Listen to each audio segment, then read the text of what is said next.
সেই মা বাবার খেদমত করা করতে হবে, নামাজ কায়েম করার মতন ফরজ কিনা জোরে বলেন। আল্লাহ হইতে গেলে কয়টা কাজ করুন লাগবো? নাম্বার 1 সকল প্রকার গুনাহ থেকে বাঁচিয়ে থাকা। নাম্বার 2 আল্লাহর হুকুম ফরজ ইবাদত ঠিক মতন আদায় করা। নাম্বার 3 আল্লাহর হুকুম ওয়াজিব ঠিক মতন আদায় করা।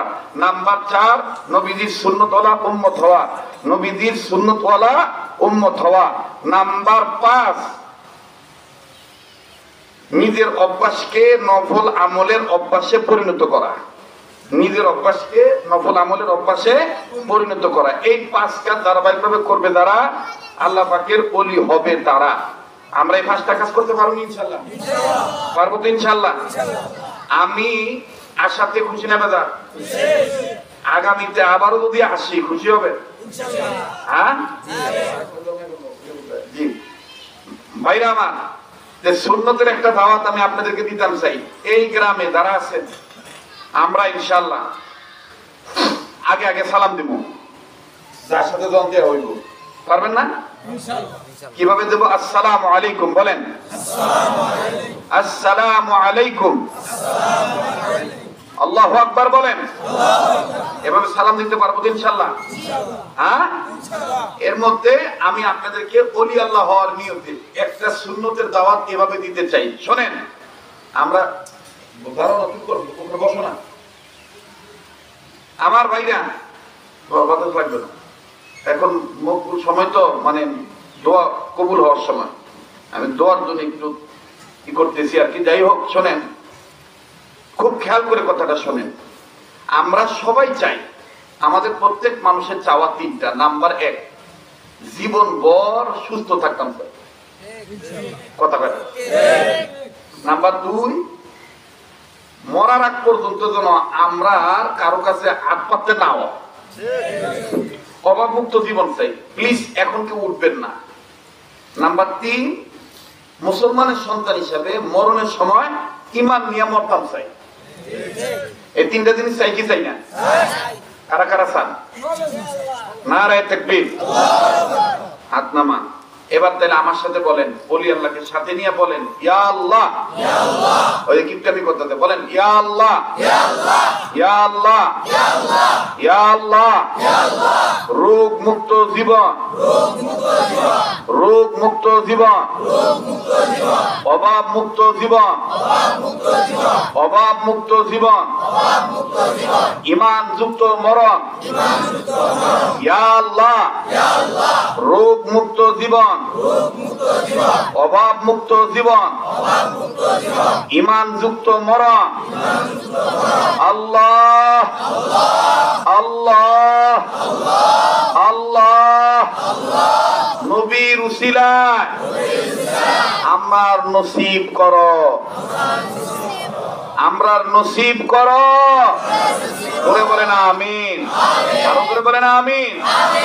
এই 3টা ফজিলত পাবেন, এই 3টা ফায়দা পাবেন একটা সুন্নতের উপর যদি ধারাবাহিকভাবে আমল করেন। আমি কি সেই সুন্নতের কথা বলবো? আবু দাউদ শরীফের হাদিস, খানা খাওয়ার আগে পরে, খানা খাওয়ার আগে পরে 17টা সুন্নত।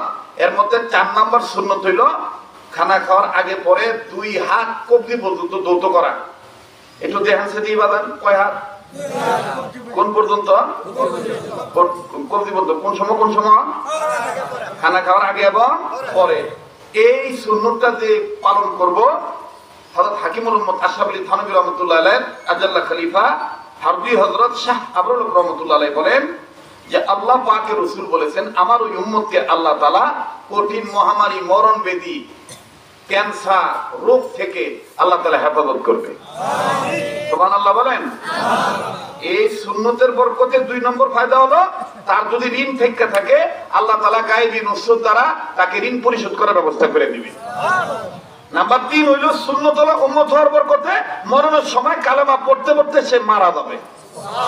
তাহলে সুন্নত আছে যেখানে, উম্মত আছে সেখানে। তাহলে আমরা ইনশাআল্লাহ সুন্নতওয়ালা উম্মত হব তো ইনশাআল্লাহ? আজকে থেকে মরণ পর্যন্ত খানা খাওয়ার আগে পরে 2 হাত কবজি পর্যন্ত দৌত করব তো ইনশাআল্লাহ? আল্লাহ পাক আমাদের তৌফিক দান করেন। তাহলে কতটা কাজ ধারাবাহিকভাবে করলে আল্লাহ হওয়া যাবে? 5টা কাজ। এর মধ্যে এক নম্বর হলো গুনাহ থেকে, সকল প্রকার গুনাহ থেকে বাঁচা থাকা। দ্বিতীয় নম্বর হলো আল্লাহর হুকুম ফরজ ইবাদত ঠিক মতন আদায় করা। তৃতীয় নম্বর আল্লাহর হুকুম ওয়াজিব ঠিক মতন আদায় করা। চতুর্থ নম্বর নবীর সুন্নতওয়ালা উম্মত হওয়া। পঞ্চম নম্বর নিজের অভ্যাসকে নফল আমলের অভ্যাসে পরিণত করা। আর আল্লাহ পাক জগৎবাসীর জন্য, গোটা বিশ্ব মানব জাতির জন্য তার পক্ষ থেকে কয়টা জিনিস পাঠাইছে? বুরহান এবং কোরআন। বুরহান এবং কোরআন এবং কোরআন বুঝালয়ও যারা আমরা মুসলমান, ইনশাআল্লাহ পাক আমাদেরকে এই স্বল্প সময়ের সামান্য নসিহতের উপরে আমাকে আপনাকে সবাইকে আমল করার তৌফিক দান করেন। কেউ উঠবেন না।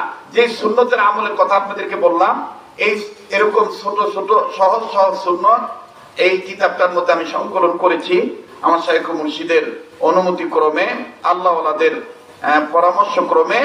আমি সুন্নতের ফেরিওয়ালা হয়ে এই কিতাবটা আমি নিজে লিখেছি এবং ওলামায়ে কেরামরা আমাকে যথেষ্ট সহযোগিতা করেছেন। এবং এইটা আমার ছাত্র জীবনের পরেই জান্নাতি নারীর বৈশিষ্ট্য। অনেক মা বোন পর্দা নিচে হয়েছে। যে মা পর্দা করে না, শ্বশুর শাশুড়ি খেদমত করে না, সন্তানদের সুসংগঠিত ভাবে লালন পালন করতে চায় না, স্বামীর খেদমত করতে চায় না, বেওয়ারা হয়ে ঘরে এই মায়ের জন্যে, এবং যে ঘরটায় রোগ বালা মুসিবত ফুরায় না, এই ঘরটাকে আল্লাহওয়ালার ঘর বানানোর জন্য সুন্নতওয়ালা উম্মত